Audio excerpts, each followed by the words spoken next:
Hi!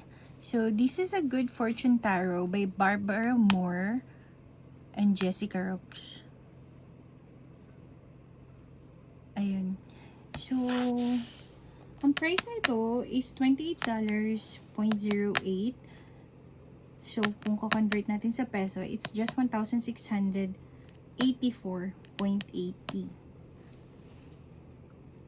Free shipping siya if you avail worth $49 in Amazon. So, ayun. $32.99 talaga siya. Naka Black Friday sale. Nakuha ko siya ng 28.08. So, ayan. Yung box. Ang ganda ng box. Matte. And then, ito yung gilid. Alright. Then, yung kabilang gilid. Ayun. Yan. This.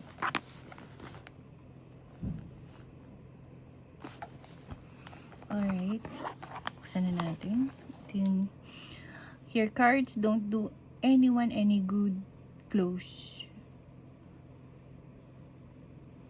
away in their box even if they are wrapped in silk. Ayan. Ito yung book. Ang kapal ng book. Tapos may glitters pa yung book niya. Ayan. Nakikita ba? Glittery. Ayan. Ang kapal ng book niya. Tapos, isang page yung picture. Hindi tinipid. And meron siyang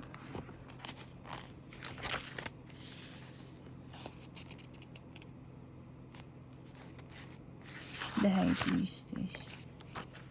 Tignan natin. Meron siyang reverse meaning. Tignan natin yung minor arcana.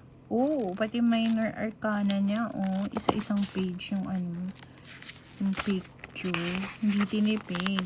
Kaya pala makapal.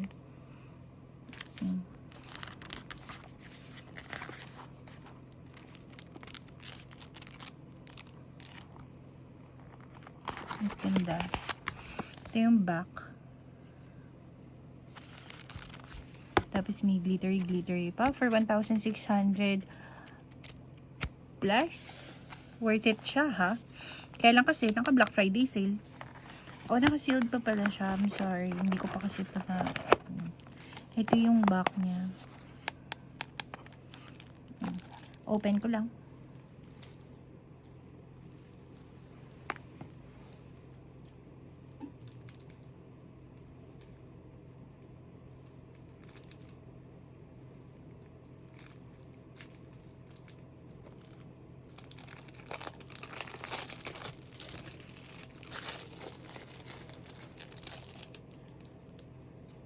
Okay, dito na siya.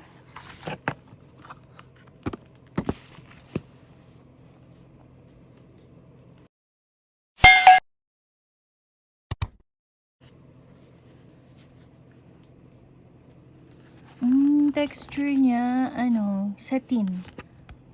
Satin siya. And, yung nipis niya, tama lang. Tama lang siya. Tapos, kapag naka-reverse, hindi siya halata. Pwede siya i-reverse reading nang hindi nakahalata yung likod. And then, let's see. Tignan na natin yung images. Ang ganda niya. Ganda ng texture. The Magician. High Priestess. Medyo bibilisan ko, pero pwede nyo namang i-pause. At inilalagay ko siya sa gilid. The Lovers. The Lovers, pero may tusok siya sa heart, ano?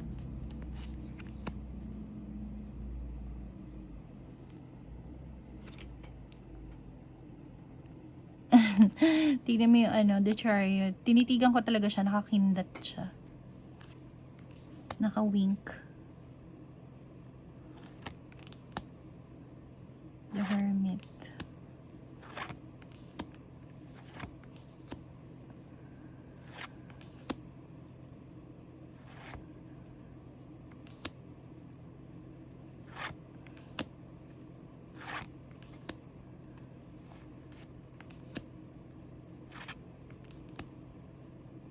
The Moon.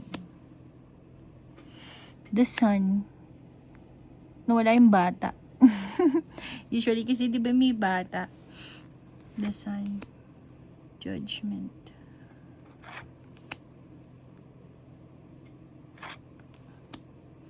Ace of Wands.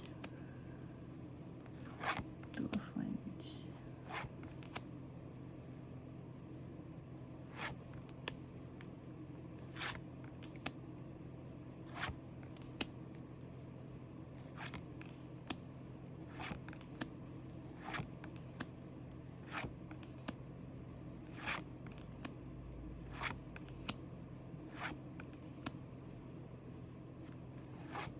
Dire-diretso ka na, ha?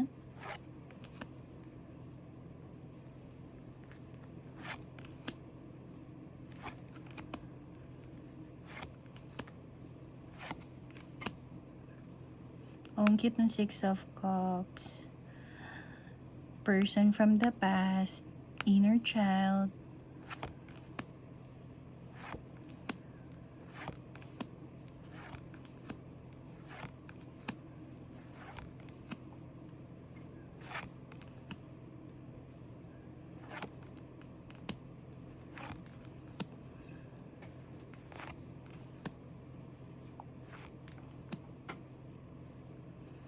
Yung Three of Swords. Nasa kanya yung sword. Kinuha niya. Four of Swords.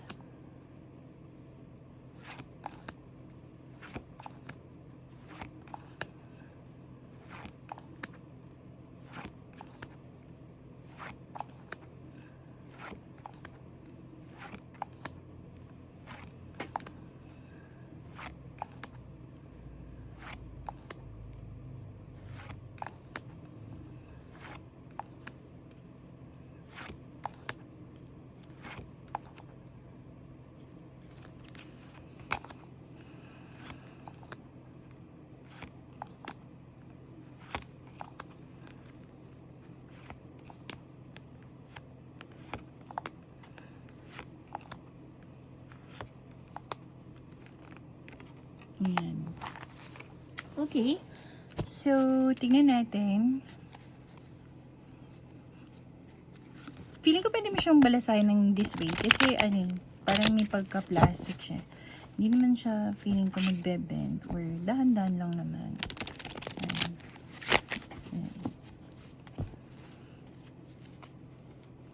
Okay siya. Yung quality niya. Hindi naman sobrang kapal. Hindi rin sobrang nipis. Kapag, masarap siyang i-shuffle that way.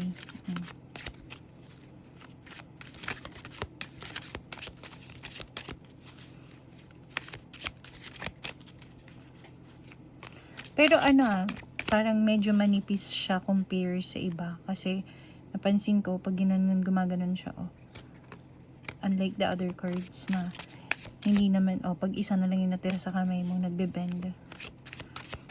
So, yeah, medyo manipis siya sa, compared to other cards. Kung mabalisahin mo yung other way. Swabe lang ang pag, niya. Okay siya. So, yeah. That is the Good Fortune Tarot. If you have any tarot, Lenormand, or oracle in mind that you want me to review, let me know. Just comment it below. Baka meron ako nandito. Unahin ko siyang i-review. If wala, I'll do my best to find it. Yeah, that's it. See you in my next video. Thank you. Bye.